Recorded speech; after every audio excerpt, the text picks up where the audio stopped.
fresh opportunity. What does it represent? What does it mean to you? It means a lot.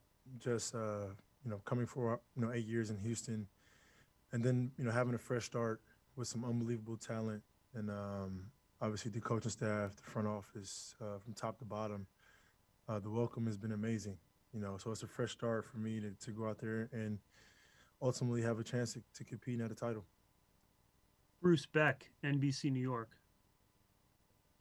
Hey, James, what's your message to Nets fans on what kind of player and what kind of teammate they're getting? Um, an elite player, an elite teammate, an elite leader, um, and just a guy that's willing to do whatever it takes to rack up as many wins as we can. Um, Sacrifice. Brian Lewis, New York Post. Hey, James. Welcome. Following up on that, I mean, you've proven yourself to be an elite player, and KD's an elite player, Kyrie's an elite player. All you guys have had the ball in your hands and been asked to make big shots. I'm curious how the three of you make sure that you guys come together and keep the main thing, and find a way to gel for the greater good. Chemistry, sacrifice, and like you said, we're all elite. So depending on the game, depending on what's going on throughout the course of the game, that's going to determine who gets the ball and who makes the plays. We're all unselfish. We're all willing passers, and we play basketball the right way, and that's all that matters. Otis Livingston, CBS New York. Hey, James, welcome to Brooklyn. From your post-game comments after the Lakers lost to what your teammates were saying about you as far as being disrespectful, and also you being held out of practice until a trade was made, it got pretty ugly at the end of your tenure in Houston. Is there any part of you that regrets the way that it ended?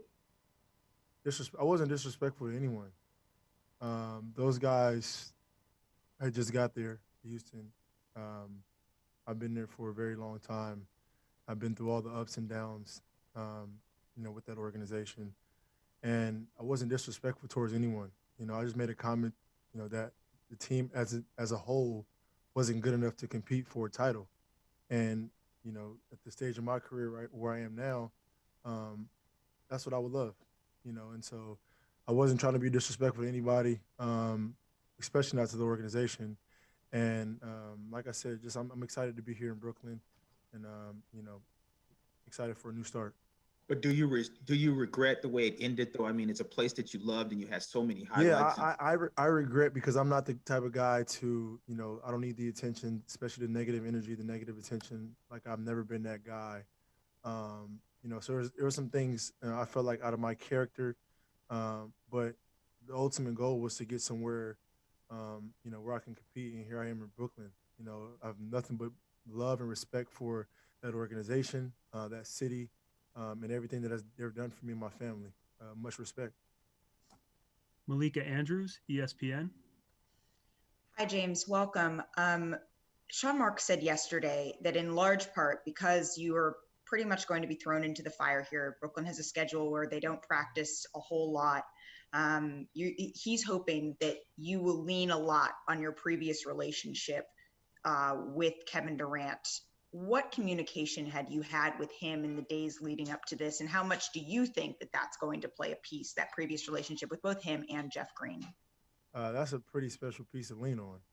I think me just loving the game of basketball, and having so much talent around me makes it easier. Obviously having conversation with Steve and Mike and the entire coaching staff, and then even the players today, I'm more confident because the things that they do offensively and defensively are similar to what I've been used to in Houston. So um, just going out there and being me, and making the game easier for obviously Kevin and when Kai comes back, but our bigs, our shooters, and just being myself. And that's the most important thing. Greg Logan, Newsday. Hi, James. Welcome to Brooklyn. Thank you. I'd just like to drill down a little bit on your thought process, even before training camp, making the decision to ask for the trade from from the Rockets to the Nets. How did you arrive at that? And was there conversation between you and KD and Kyrie when you guys worked out in Los Angeles prior to the season? You know, how far back does this go? As far as with Houston, just wanted to after the bubble, after that loss, just wanted to reevaluate my career and the team and the direction that the organization was going. And then you look from top to bottom, from the general manager leaving to Mike D'Antoni leaving, to reevaluating our personnel and see if we had enough to compete with the best teams in this league. And as time went on and free agency and things like that started to go on, it was like, well, I felt like we didn't have a chance, and so as much as I love the city of Houston, love being there, I think at the point in my career, it's not about money, it's not about anything else, but having a chance at reaching the ultimate goal is to winning at the highest level, So that's where that came into play. Um, it didn't go as smooth as I would loved it to go, but I think both sides are happy. Christian Winfield, New York Daily News. Hey, James. First and foremost, welcome to Brooklyn. Thank you. I guess you would know better than any of us in this room that, winning a championship is not easy, right? There's 30 teams, of those 30, maybe 5 or 6 have real chances to win it. You've Correct. been part of those 5 or 6 for God knows how long since you've been in Houston. You've had multiple runs deep. You've had it with different players from Chris Paul, Russell Westbrook, Melo, Dwight. I'm just curious as to what gives you the confidence that this time around will be different and that this group can get it done. Um, you, I mean, obviously you got Kevin Durant and Kyrie Irving on the team, and then surrounded by those guys, you have really good pieces in DeAndre, Jeff, shooters, and Joe, Landry, and I mean, you just look at this entire roster, and it's built for any style of basketball you want. And then the coaching staff, who knows the game of basketball at a high level. You just add that all together, and it's like that's a legit chance right there. It was a no-brainer for me. Rachel Nichols, ESPN. Hey, James. Obviously, so many great players go without winning a title. There's guys in the Hall of Fame without winning a title. But how about you? How do you see your career in terms of how important it is to actually win that title, to complete what you want to do in basketball? It's not a guarantee that me coming to Brooklyn is guaranteeing the title, Rachel. But I think for me, giving myself a chance is very, very important.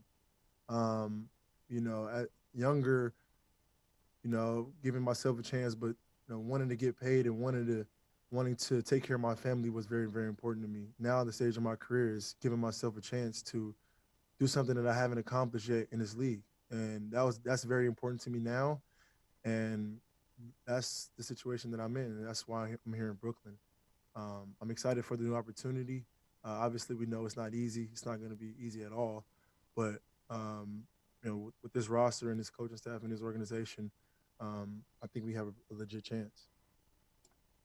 David Aldridge, The Athletic. James, if Daryl Morey was still the GM in Houston, do you think he would still be in Houston? I'm not sure. It's a really good question. Can't answer that. Justin Walters, Pix 11. Hey, James, welcome to Brooklyn. You and KD are much different players than you were, obviously, at your time at OKC. Was wondering how much can you bring from that experience to Brooklyn? And then a twofold to this is having a conversation with Kai and making sure that all 3 of you can coexist. Have you had that conversation already? We haven't, but I think for us, it might take a little time. It might not. I think all of us are very, very smart. Like I said, are very unselfish, and we know what's at stake. So, I mean, it's a matter of coaches putting us in position and us communicating, putting ourselves through positions and spots on the floor where we can be effective and help each other out. Each game is going to be different, but I think as time goes on, since we're not really practicing, as we get a feel for, throughout the course of games, that it should be a lot easier because, like I said, all of us are unselfish and we want to see the next man succeed. Not only just us three, though. We want to see our entire team exceed and play to the best of their ability. Howard Beck, Sports Illustrated. Hey, James. Obviously, when you make a trade request, you can't necessarily predict where that's going to go. Could have been a lot of different places. Can you confirm that Brooklyn was the top of your list? Why the Nets? And did you consider what some of the other options might have been had this gone a different way? Yeah, they were on top of my list, but there are a few other teams involved as well. I mean, it could have got crazy, but credit to the Houston Rockets, who were an unbelievable organization, and work with me as bad as it might look from the outside. Internally, they worked with me and they made sure I ended up here. So much credit to them and very, very appreciative. Brian Mahoney, Associated Press. Hey, James. Obviously, everyone talks about the sacrifice that you three guys will have to make, and Sean Mark said yesterday you all said you want to do that. My question is kind of how much can you sacrifice and still be, a great player like you are? You've been the best scorer in the league. The ball's in your hands. If you're not that guy as much now, are you still, an elite great player like you are? Of course. Taylor Rooks, Bleacher Report. Hey, James, welcome. I know you're obviously still getting acclimated to this team, but when you look at yourself and you look at the pieces, what parts of your game do you envision, staying the same for this to work? And what parts do you envision changing for this to work with this team? Very good question. I think for me, my playmaking ability, we have two elite scorers that the world knows already. My job is to come out here, obviously score the basketball when needed, but my playmaking ability, whereas getting our shooter shots, getting our bigs finishes around the rim, and making the entire team better. I think that's one aspect of my game that will excel in this offense. And as long as I'm making my teammates better, it doesn't matter about the points. Like, I think everybody knows that I can score the ball at a high clip, and that's where the sacrifice comes in at. Bob Windrum, Nets Daily. Hi, welcome to Brooklyn, James. How would you describe your conditioning level now at this point in the season? Great.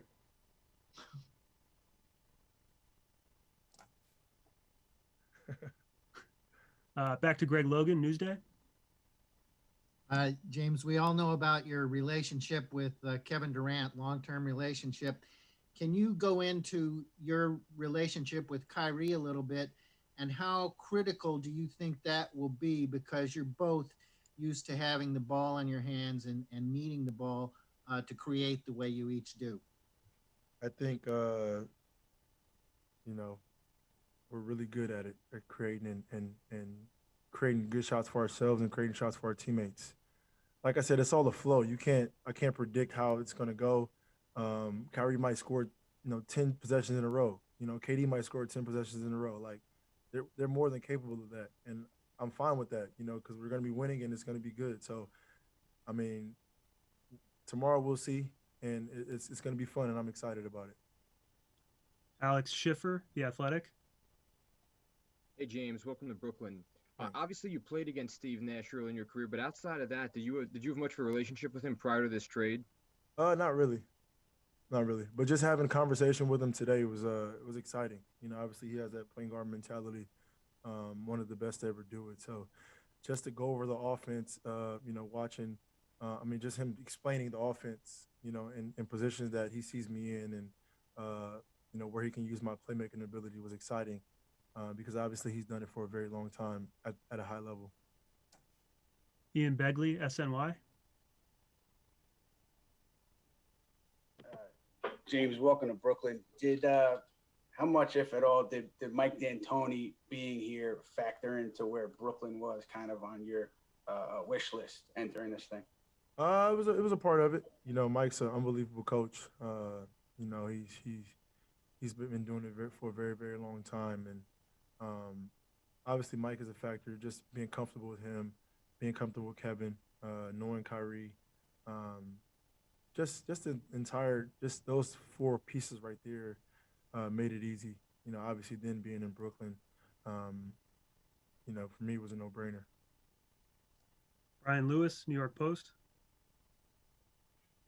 Hey, James, following up on two of your answers, I mean, do you expect, I guess, to facilitate a little more for KD and Kai, score less and facilitate more for them? And secondly, I'm not questioning, you know, your focus or your drive, but when you get questions about your defense or questions about your conditioning, do you use those to kind of self-motivate, you know, bulletin board type stuff? Do you use that to self-motivate? Nah, I'm already motivated. I'm as motivated as they come. I don't really pay attention to the defense and the conditioning because everybody's started the same as far as like, you know, training camp and all that. So it doesn't matter to me. I don't really focus on it. I don't really pay attention to it.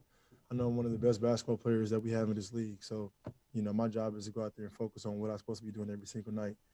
Now, to get back to your question, as far as facilitating, it just depends on the flow of the game. You know, some games I might, you know, be a facilitator. Some nights I might got it going, and you know, score the ball at a high clip. That's the beauty of having being versatile and being able to do more than one thing. And same with Kevin and same with Kyrie. Just depends on every night is going to be different. Sam Amick, The Athletic. James, good to see you. As far as trying to understand how you got to this decision, you talked about Coach D'Antoni and being happy that he's in Brooklyn. But I wonder when he decided to leave, you know, he'd been in the news a lot. We knew that was a possibility, but did that play a part for you, you know, and how did that hit you? And within that, Tillman Fertitta and what role, if any, his handling of Rockets business might have hit you? Yeah, when Daryl and Mike left, I kind of sat back and kind of reevaluated everything. You know, those are two guys that I was very comfortable with in their decision making for the organization. You know, so once they left, I had to figure out was this organization going into a, you know, a rebuild stage, or